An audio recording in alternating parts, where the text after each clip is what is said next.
আসসালামু আলাইকুম ওরহমতুল্লাহি ওবারাকাতু। যে যেখান থেকে দেখছেন সবাইকে স্বাগত জানাচ্ছি এসবিবি ইসলামিক টিভির পক্ষ থেকে। আমি বাকি বিল্লাহ বিন লিয়াকত।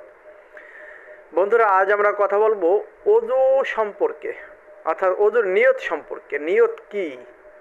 নিয়ত খুবই গুরুত্বপূর্ণ একটি বিষয়, যে কারণে আপনি ভালো আমলের নেকি পাবেন। যদিও সেই আমলটি কোনো কারণে করতে পারেন নাই, তারপরও আপনি ওই নিয়তের কারণে নেকি পেয়ে যাচ্ছেন। এই বিষয়টি আবু হুরায়রা রাদিয়াল্লাহু তাআলা থেকে বর্ণিত একটা হাদিস আছে, যা বড় একটি ঘটনা। সেটি বললে ভিডিওটি অনেক বড় হয়ে যাবে, তো সেই দিকে যাব না। আমরা মূল বিষয় যেটি ফোকাস করতে চাচ্ছি তা হলো ওযুর নিয়ত। নিয়ত কি? নিয়ত হলো ইচ্ছা করা বা সংকল্প করা। মনে মনে আমরা যখন পবিত্র হওয়ার উদ্দেশ্যে অজুখানায় প্রবেশ করি, তখনই ওযুর নিয়ত হয়ে যায়। ওযুর জন্য নির্দিষ্ট করে নিয়ত পড়তে হবে না।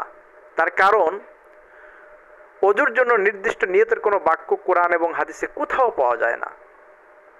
আমরা অনেক সময় বিভিন্ন বইতে যে সকলের আরবি নিয়তের বাক্য দেখি, তা নিশ্চয় কোনো ব্যক্তিদের বানানো,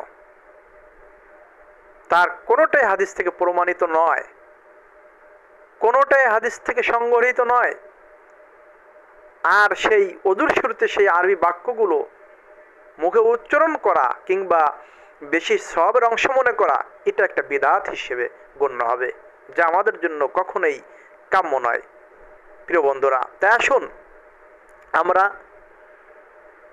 ওযুর জন্য যে ছোটি ছোটি বইয়ের মধ্যে আমরা যে আরবিতে লেখা ওযুর নিয়ত দেখতে পাই, এটা আমরা নির্দিষ্টভাবে কোনো এই নিয়ত আমরা পাঠ করব না।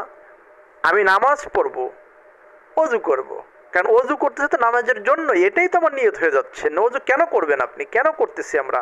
নামাজের জন্যই তো, এটাই নিয়ত। নিয়ত মানে মনে মনে স্থির করা, বাস ইচ্ছা করা। আপনি ওযু করবেন, ইচ্ছা করতেছেন, এটাই নিয়ত। তা আসুন আল্লাহ তাআলা যেন আমাদেরকে সঠিকটা বোঝার এবং সঠিকটা আমল করার তৌফিক দান করুন। আমিন। আসসালামু আলাইকুম ওয়া রাহমাতুল্লাহি ওয়া বারাকাতুহু।